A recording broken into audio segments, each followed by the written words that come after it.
ಆತ್ಮೀಯ 4 ಸಾರಿಗೆ ನಿಗಮದ ನೌಕರ ಬಂಧುಗಳೇ ನಮಸ್ಕಾರ. ಬಂಧುಗಳೇ, ನಿನ್ನೆ ಏನು ಲೇಬರ್ ಕಮಿಷನರ್ ಹತ್ರ ಮೀಟಿಂಗ್ ಇತ್ತು, ಆ ವಿಚಾರದಲ್ಲಿ ನಾನು ನಿನ್ನೆ ಎಲ್ಲೋ ಹೋಗಿದ್ದೆ, ವಿಡಿಯೋ ಮಾಡೋಕ್ಕಾಗಲಿಲ್ಲ.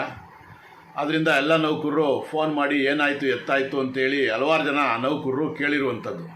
ಆ ವಿಚಾರದಲ್ಲಿ ಇವತ್ತು ವಿಡಿಯೋ ಮಾಡ್ತಾಯಿದ್ದೀನಿ. ಕೆಲವೊಂದಷ್ಟು ಅಲ್ಲಿಗೆ ಹೋಗಿದ್ದಂಥ ನೌಕರ ಮುಖಂಡರುಗಳು ಕೆಲವೊಂದು ರೀತಿಯಲ್ಲಿ ಕೆಲವೊಂದೊಂದು ವಿಚಾರಗಳನ್ನ ವಿಡಿಯೋಗಳು ಮಾಡಿ ತಿಳಿಸಿರುವಂಥದ್ದು.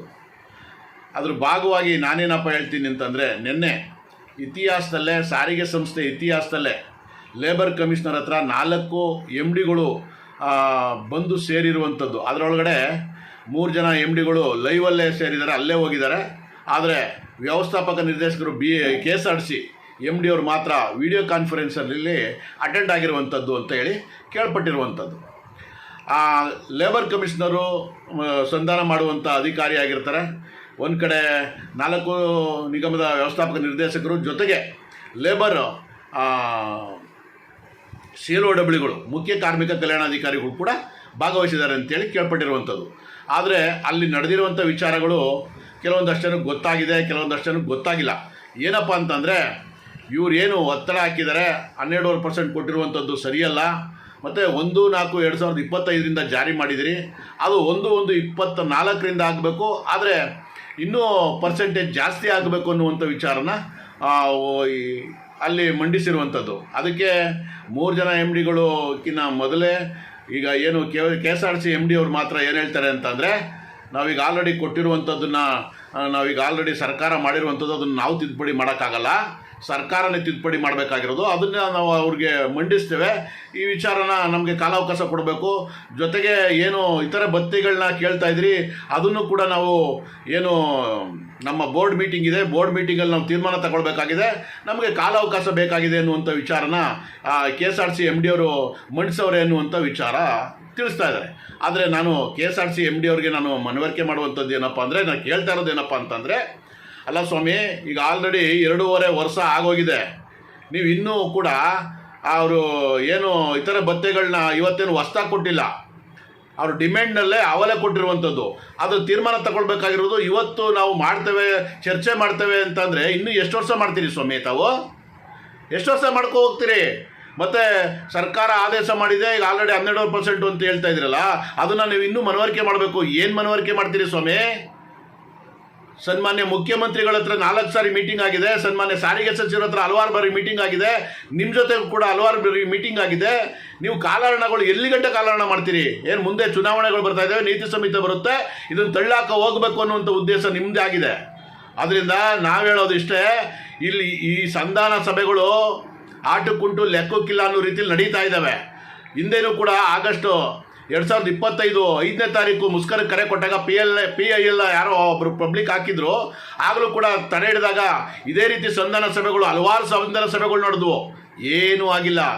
ಕಾರ್ಮಿಕ ಆಯುಕ್ತರು ಬರೀ ಸುಮ್ಮನೆ ಅನಾವಶ್ಯಕವಾಗಿ ಅಲ್ಲಿ ಸುಮ್ಮನೆ ಕೂತಿರ್ತಾರೆ. ಏನಂದರೆ ಸರ್ಕಾರದ ಮ್ಯಾನೇಜ್ಮೆಂಟ್ ಕಡೆಯಿಂದ ಏನು ಹೇಳ್ತಾರೆ, ಲೇಬರ್ ಸಂಘಟನೆಗಳ ಕಡೆಯಿಂದ ಏನು ಹೇಳ್ತಾರೆ, ಅದಕ್ಕೆ ಅವ್ರು ಏನು ಟೈಮ್ ಕೇಳ್ತಾರೆ ಅದನ್ನು ಇವ್ರು ಕೊಟ್ಕ ಬರ್ತಲೇ ಇರ್ತಾರೆ.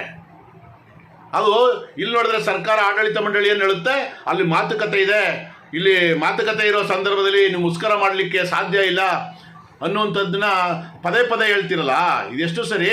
ಹೌದು ಸ್ವಾಮಿ, ಮುಸ್ಕರ ಮಾಡಲ್ಲ ನಾವು. ಈಗ ನಮಗೆ ನ್ಯಾಯಯುತವಾಗಿ ಏನು ಕೊಡಬೇಕು ಅದನ್ನು ಕೊಟ್ಬಿಡಿ. ಈಗ ನೀವು ಅಲ್ಲಿ ಲೇಬರ್ ಕಮಿಷನರ್ ಹತ್ರ ಹೋಗೋಕ್ಕೂ ಮೊದಲೇ ನೀವು ಮೀಟಿಂಗ್ ಕರೆದು ಸಂಘಟನೆಗಳನ್ನ ನಾವು ಈ ರೀತಿ ಮಾಡ್ತೀವಿ ಅಂತ ಚರ್ಚೆ ಮಾಡ್ಬೋದಾಗಿತ್ತಲ್ಲ, ಮಾಡಿ ಸರ್ಕಾರಕ್ಕೆ ಒಪ್ಪಿಸಿ ನೀವು ಅಲ್ಲಿ ಹೋಗಿ ತಿಳಿಸ್ಬೋದಾಗಿತ್ತಲ್ಲ. ನಿಮಗೆ ಸರ್ಕಾರಕ್ಕೆ ನೌಕರು ಕೊಡಬೇಕಾಗಿರುವಂಥ ನ್ಯಾಯಯುತ ಬೇಡಿಕೆನ ಕೊಡ್ಲಿಕ್ಕೆ ಆಗಲ್ಲ ಅಂತೇಳಿ ನೀವು ಸುಮ್ಮನೆ ಕಾಲಹರಣ ಮಾಡ್ತಾಯಿದ್ದೀರಿ. ಇವತ್ತು ಸರ್ಕಾರದಿಂದ ಒಂದು ನೋಟಿಫಿಕೇಶನ್ ಆಗಿದೆ, ಏನು ಕಾರ್ಮಿಕ ಇಲಾಖೆ ಕಾರ್ಮಿಕರಿಗೆ ಏನಿದ್ದಾರೆ, ಏನು ದಿನನಿತ್ಯ ದುಡಿಯುವಂಥ ಕಾರ್ಮಿಕರು, ಅಸಂಘಟಿತ ಕಾರ್ಮಿಕರು, ಪ್ರತಿಯೊಬ್ಬ ಕಾರ್ಮಿಕರಿಗೆ ಇವತ್ತು 60% ಜಾಸ್ತಿ ಇನ್ಕ್ರೀಸ್ ಮಾಡ್ತಾ ಇದ್ದೀರಾ ವೇತನನ. ಕೊಡಿ, ನೌಕರು ಪಾಪ ಭಾಳ ಬಳಲ್ತಾ ಇದ್ದಾರೆ. ಆದರೆ ನಾವು ಅದಕ್ಕೆ ತಕ್ಕಂತೆ ದುಡಿತಾ ಇದ್ದೀವಿ ಸ್ವಾಮಿ. ಸಾರಿಗೆ ನೌಕರು ಏನು ಮಾಡಿದೀವಿ ಪಾಪನ ನಿಮಗೆ? ನಿಮ್ಮ ಸರ್ಕಾರ ಬರಲಿಕ್ಕೆ ನಮ್ಮ ಸಾರಿಗೆ ನೌಕರೇ ಹಲವಾರು ಕಾರಣರಾಗಿದ್ದಾರೆ, ಅದನ್ನು ನೀವು ಅರ್ಥ ಮಾಡ್ಕೋಬೇಕು. ನೀವು ಇದೇ ರೀತಿ ಆಟ ಆಡ್ತಾ ಇದ್ರೆ ನಿಮಗೆ ತಕ್ಕ ಪಾಠವನ್ನು ಹಿಂದೆ BJP ಸರ್ಕಾರ ಕಲಿಸಿದರೆ, ಅದೇ ರೀತಿ ಕಾಂಗ್ರೆಸ್ ಸರ್ಕಾರಕ್ಕೂ ಕೂಡ ಕಲಿಸ್ತಾರೆ ಅನ್ನೋದನ್ನು ನಾನು ಈ ಸಂದರ್ಭದಲ್ಲಿ ಹೇಳಲಿಕ್ಕೆ ಇಷ್ಟಪಡ್ತೀನಿ.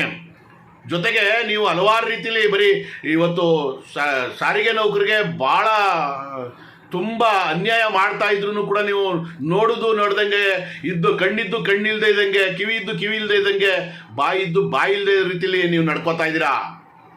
ಈ ಕಾಂಗ್ರೆಸ್ ಸರ್ಕಾರಕ್ಕೆ ನಾನು ಕೇಳೋದಿಷ್ಟೇ, ನಿಮ್ಮ ಶಕ್ತಿ ಯೋಜನೆನ ಇಷ್ಟು ಯಶಸ್ವಿಯಾಗಿ ಜಾರಿ ಮಾಡಿರೋರು ನಾವು ಸ್ವಾಮಿ. ಅಷ್ಟು ಯಶಸ್ವಿ ಆಗಲಿಕ್ಕೆ ಕಾರಣ ಸಾರಿಗೆ ನೌಕರರು. ನಿಮ್ಮ ಸರ್ಕಾರಕ್ಕೆ ಹೆಸರು ಬಂದಿರುವಂಥದ್ದು ಸಾರಿಗೆ ನೌಕರು. ಇವತ್ತು ಸಾರಿಗೆ ನೌಕರು ಅದರಿಂದ ಶಕ್ತಿ ಯೋಜನೆಯಿಂದ ಎಷ್ಟು ಜನ ಕೆಲಸ ಕಳ್ಕೊಂಡವ್ರೆ ತಮಗೆ ಗೊತ್ತಿದೆಯಾ? ಇವತ್ತು ಡ್ರೈವರು ಕಂಡಕ್ಟರ್ಗಳಿಗೆ ಎಷ್ಟು ಸಲ ಹಲ್ಲೆ ಆಗಿದೆ ಅನ್ನೋದು ತಮಗೆ ಗೊತ್ತಿದೆಯಾ? ಅಂಕಿಅಂಶ ಇದೆಯಾ ನಿಮಗೆ? ಸನ್ಮಾನ್ಯ ಸಾರಿಗೆ ಸಚಿವರು ನೆಪಕ್ಕೆ ಮಾತ್ರ ಇದ್ದಾರೆ ಇಲ್ಲಿ ಸಾರಿಗೆ ಸಚಿವರಾಗಿ. ನೌಕರಿಗೆ ಅದು ಎಲ್ಲೋ ಹೇಳ್ತಾರೆ ನಮ್ಮ ಕುಟುಂಬ ಇದ್ದಂಗೆ ಅಂತ. ನಿಮ್ಮ ಕುಟುಂಬನ ನೋಡ್ಕೊಳ್ಳೋ ರೀತಿನ ಸ್ವಾಮಿ ಇದು? ಸಾರಿಗೆ ನೌಕರಿಗೆ ಮಾಡ್ತಾ ಇರುವಂಥ ಘನಘೋರ ಅನ್ಯಾಯ ಇದು. ಅದನ್ನು ಅರ್ಥ ಮಾಡ್ಕೊಳ್ಳಿ ನೀವು. ಈ ಸಂಧಾನ ಸಭೆಗಿನ ಮೊದಲೇ ನೀವು ಮಾತುಕತೆ ಮಾಡಿ ಸಂಧಾನ ಸಭೆಗೆ ಹೋಗಿದ್ರೆ ಇವತ್ತು ಪ್ರದಪದ ಆಗೋದು.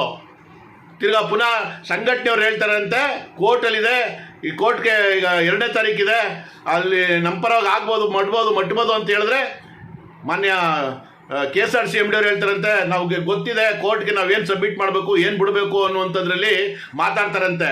ಅಲ್ಲ ಸ್ವಾಮಿ, ನೀವು ಪುಕ್ಸಾಟೆ ದುಡಿತೀರಾ? IAS ಆಗಿ ಬಂದಿದ್ದೀರಿ ನೀವು, ಪುಕ್ಸಾಟೆ ದುಡಿತೀರಾ ಸ್ವಾಮಿ ನೀವು?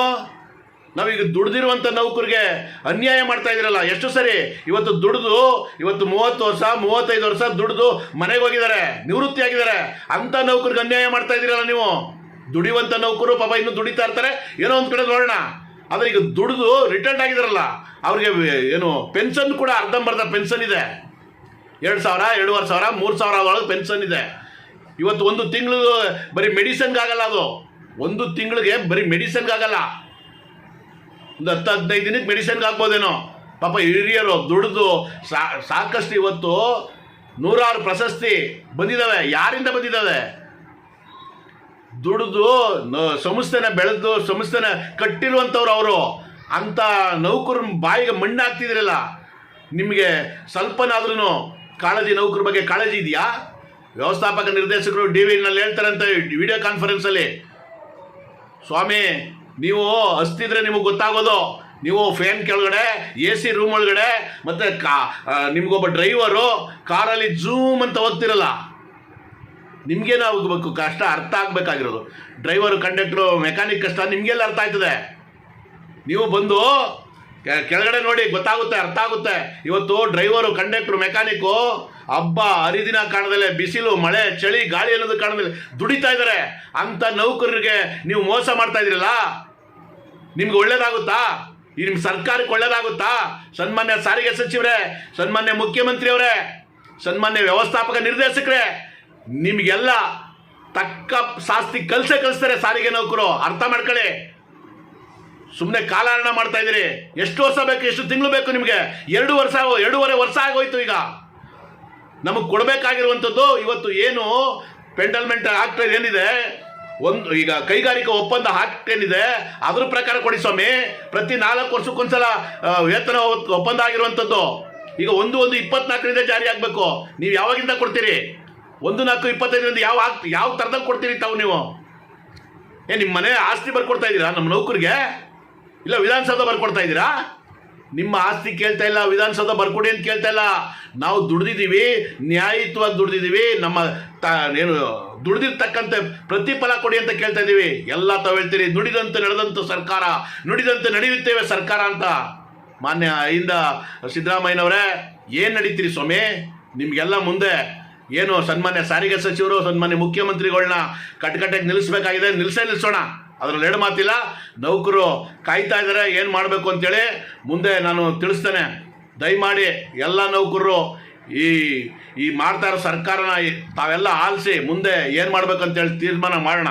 ಇವ್ರಿಗೆ ತಕ್ಕ ಪಾಠ ಕಲಿಸೋಣ ಅಂತೇಳಿ ನನ್ನ ಮಾತಾ ಇಲ್ಲಿಗೆ ಮುಕ್ತಾಯ ಮಾಡ್ತೇನೆ. ನಮಸ್ಕಾರ. ಜೈ ಹಿಂದ್, ಜೈ ಕರ್ನಾಟಕ ಮಾತೆ.